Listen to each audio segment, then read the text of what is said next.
All right, everybody, welcome back to Bean Talk here for episode 7. Obviously, a little different here, kind of having a little temporary setup here on campus at our school at Fullerton. So, kind of, obviously, we kind of mentioned a little bit, we want to switch this up a little bit, kind of seems like, honestly, we feel like we probably haven't been ourselves a lot. Yeah, we kind of I think we tried too hard to lock in to trying to be, I guess you could say, professional wise, when we're kind of looking like stale, robotic.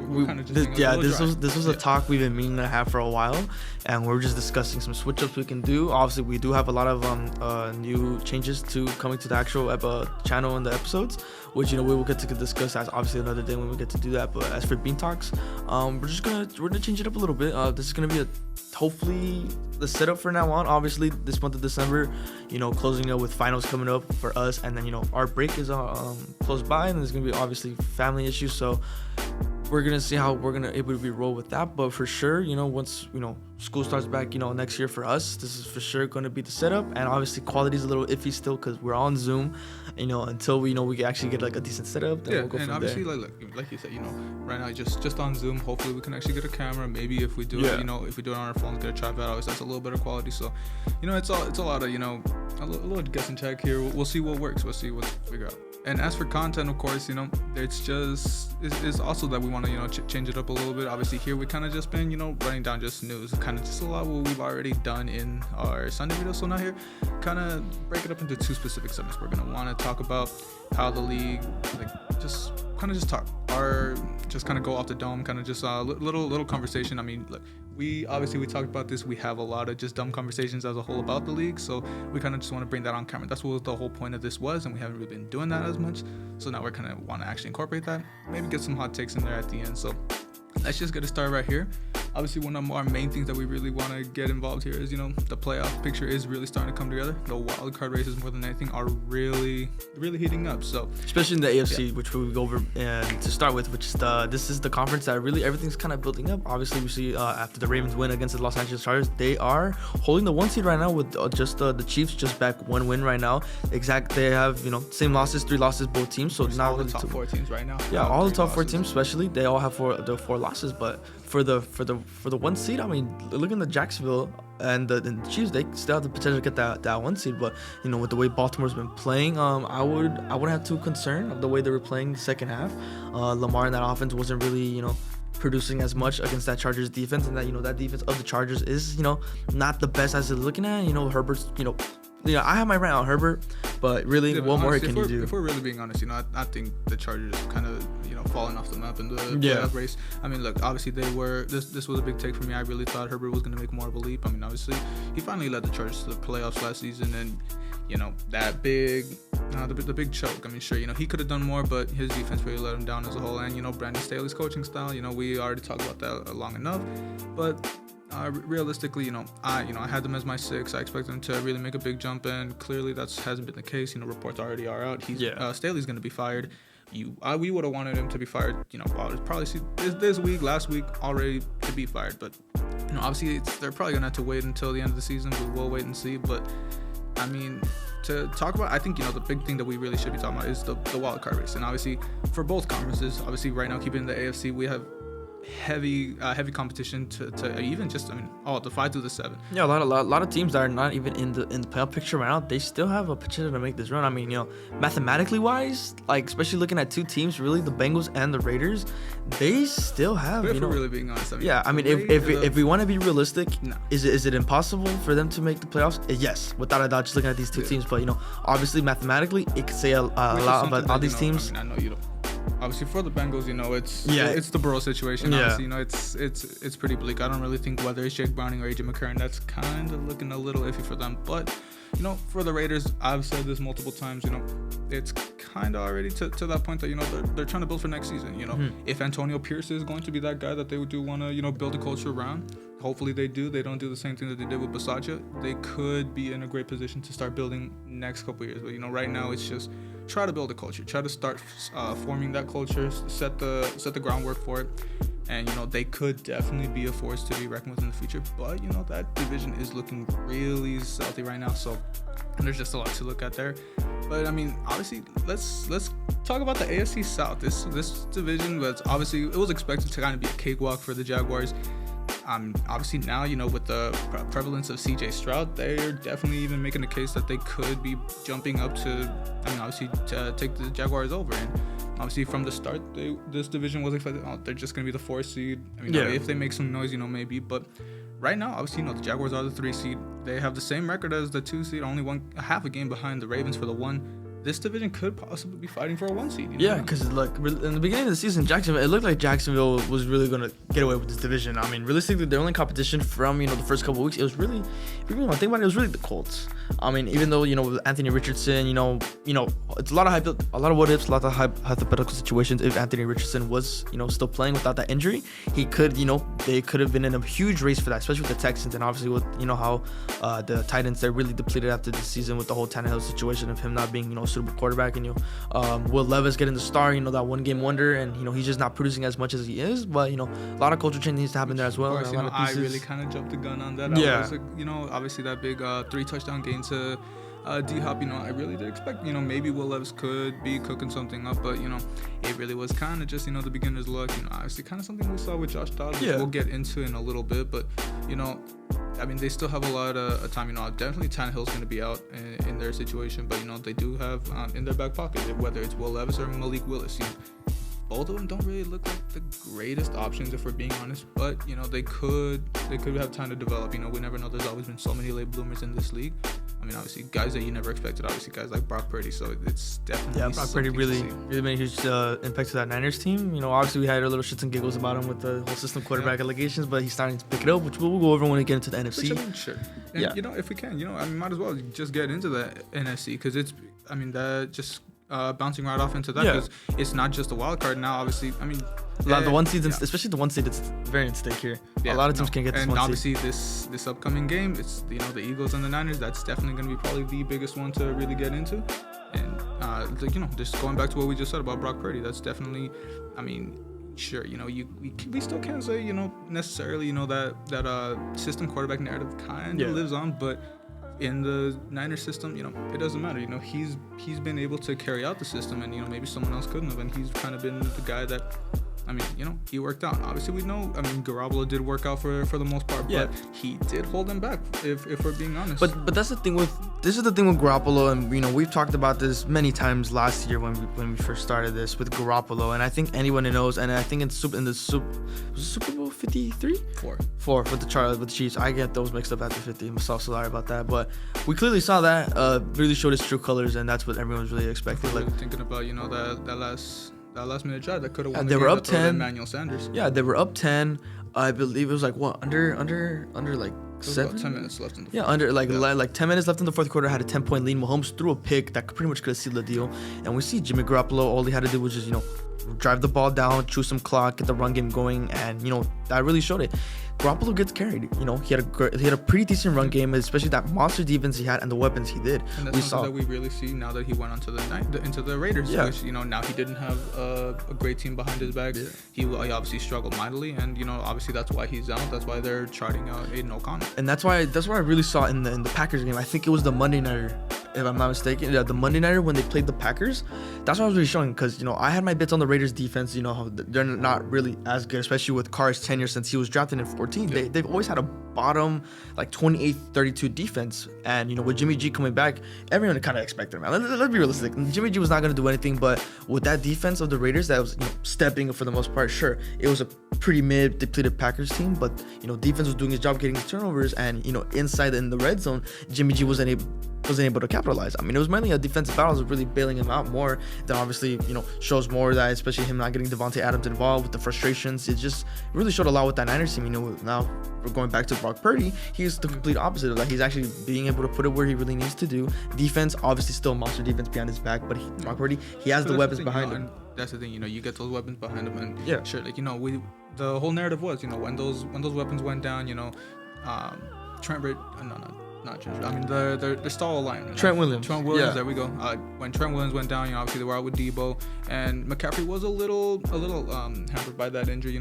We started talking, that it wasn't going to say a lot about Brock Purdy, and sure, he did struggle in that 3-game stretch, But I mean, at the end of the day, you know, he was playing serviceably. He was keeping them in the games. And honestly, if you really look at it, you know, if they had Garoppolo, you probably would have expected a lot more struggles. And even they probably would have been less with Garoppolo if we're being realistic here, because the way, you know, his game has depleted. Defense can only do so much.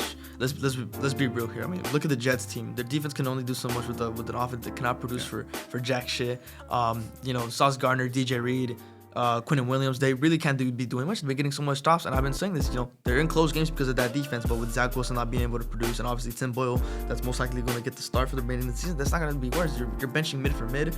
That's really your prime example. And Jimmy G, it would have been the exact same. Defense would have been on their heels too much, and that offense with Jimmy G would not have produced, and thankfully Brock Purdy was the one that switched it up. Actually thinking about it, you know, the Jets probably would be in a way better position if they did have Jimmy Garoppolo, because I mean anyone would be better than Zach Wilson. No, let's be real. Course, yeah. I mean, you know, we shit on Garoppolo so much, but you know, at the end of the day, it's kind of a parallel to what we saw, you know, in his time with the Niners. You know, he was carried by a good defense. I mean, I mean, honestly, you know, let's just talk about that. I mean, sure, nobody's thinking about that because, you know, they really did get Aaron Rodgers, but you know, they would have picked up Garoppolo to be a decent backup. Yeah, would he have been serviceable? Yes, for the most cases, but you know, we saw some big games on that schedule, which, you know, could have been some games where Jimmy G could have been lackluster. But honestly, if it was Jimmy G, at the end of the day, Jimmy G, from what they probably would have had a better record with him, and especially with Rodgers coming back soon. If that was the case, then, you know, a big playoff run could have been made for them to at least the 7th seed. But again, lots of what ifs, lots of hypotheticals, and this game's going to really determine it for this, you know, Niners team with Brock Purdy against this Philadelphia Eagles team. Obviously, you know, going back to the game that he injured himself and that he lost the chance to go to the Super Bowl, which, you know, if we're being realistic, the Niners were completely outmatched in that game. At least, you know, by that point they were already down 14. They were down 14. I don't know, it was before half or after half. When he went down, you know, the game was.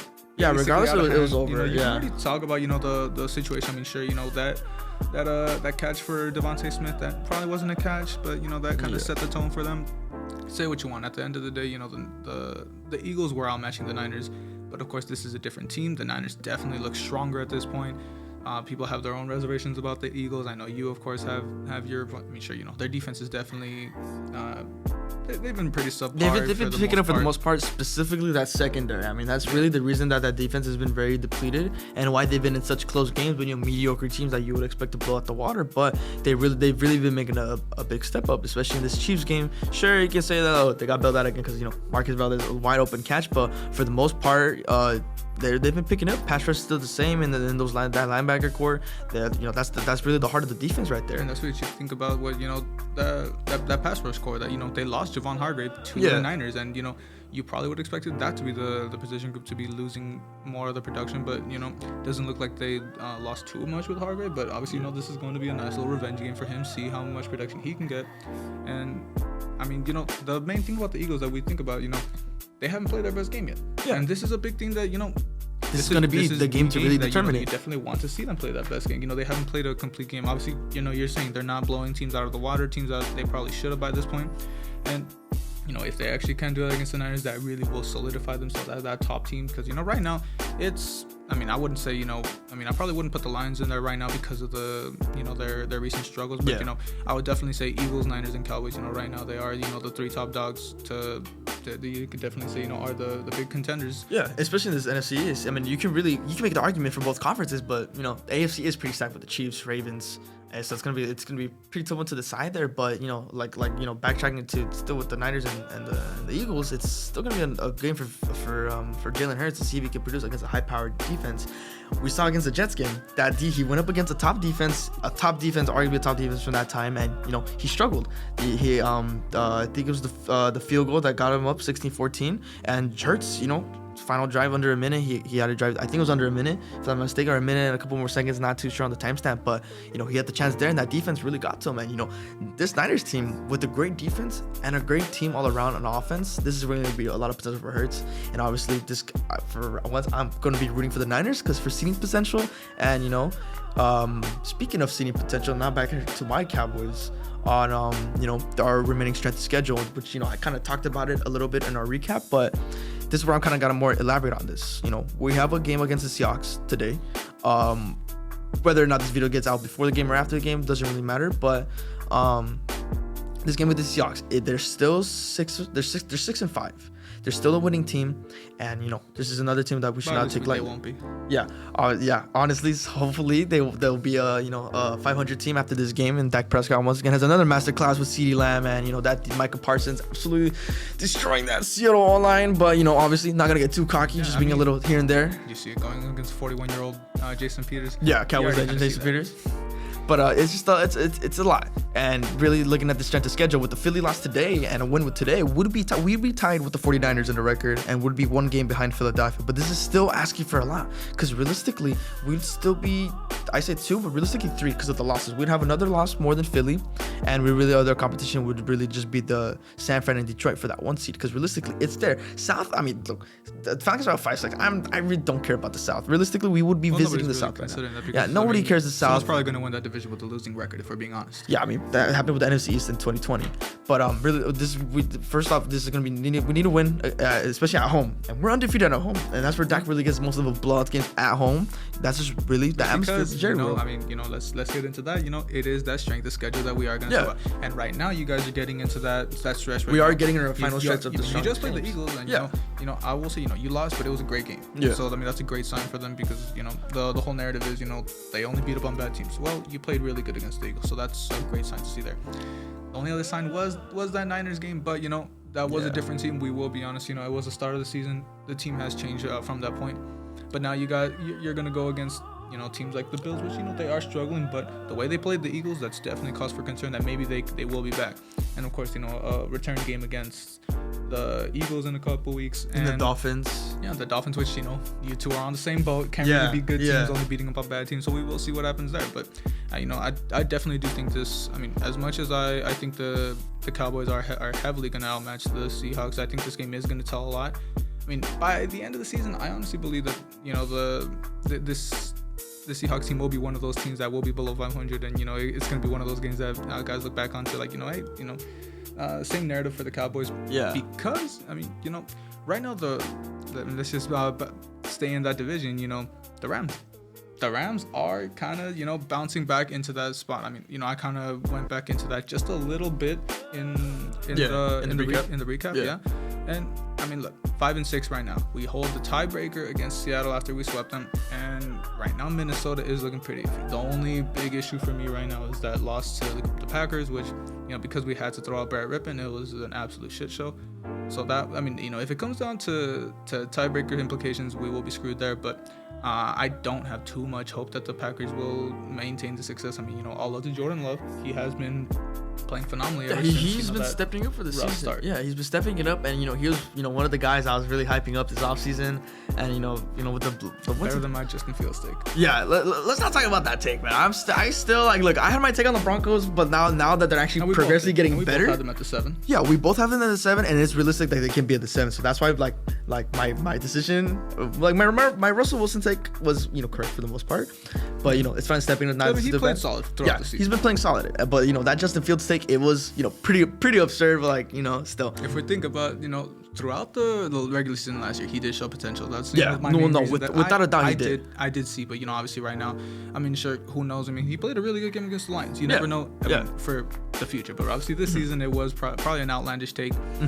But sure, obviously just going back to what we were on, apart from that Packers game, I really think the Rams are really putting themselves in that position to hopefully steer themselves back, because we look at the schedule.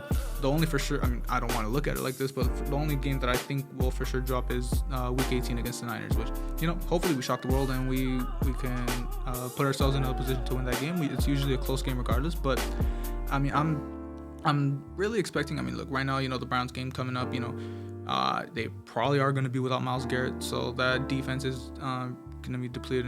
The questions at quarterback, Joe Flacco might be starting. We don't know what the situation is going to be there. Yeah, so. I really doubt they're going to go roll with PJ Walker. That's probably the main thing. Yeah, because realistically, with Deshaun Watson, who's mid-season, he was finally stepping up for the most part. He was finding his groove. Yeah, he was finally finding his groove, and let alone with this high-powered defense, put 2 and 2 together. That's a really good It's a really good team right there, and let alone with the record itself. But obviously, the quarterback situation is really the most part. Losing Myles Garrett as well, that's gonna be a really, really big factor to this game. And this is another big game for the Rams too as well. I talked about it in the recap as well. It's a big game for these two teams. It's for playoff implications for the Rams to even get themselves at least the 7th seed, or for the Browns to even get a higher seed. Because when we're looking at the NFC and the AFC North, going to go back to this division, these three teams can make the playoffs. The same thing happened with the random success of the Steelers. Obviously, Matt Canada gone. Yeah. You really expect them to, finally find themselves a group. But obviously, But obviously, it's one game. Obviously, I don't want to keep going off one game. Yeah, we saw it earlier in the season. Like you said, it is one game. But so they've had success even with Canada. Yeah. So now, maybe this can open themselves up. Obviously, we already have the Ravens. Definitely being one of the surprises of the season to be holding that 1 seed at the moment. We probably, I had them missing the playoffs. You, I believe, had them in your 3 or 4 seed, but I had about the 3rd, I believe, or 3rd or 4th. You did have them at the 3, yeah. But it was they definitely have surprised a lot of people to be on this point. And Lamar Jackson himself has really put himself back on the map. He was my MVP midseason. Probably a bit of a stretch, but it's just very telling. He has been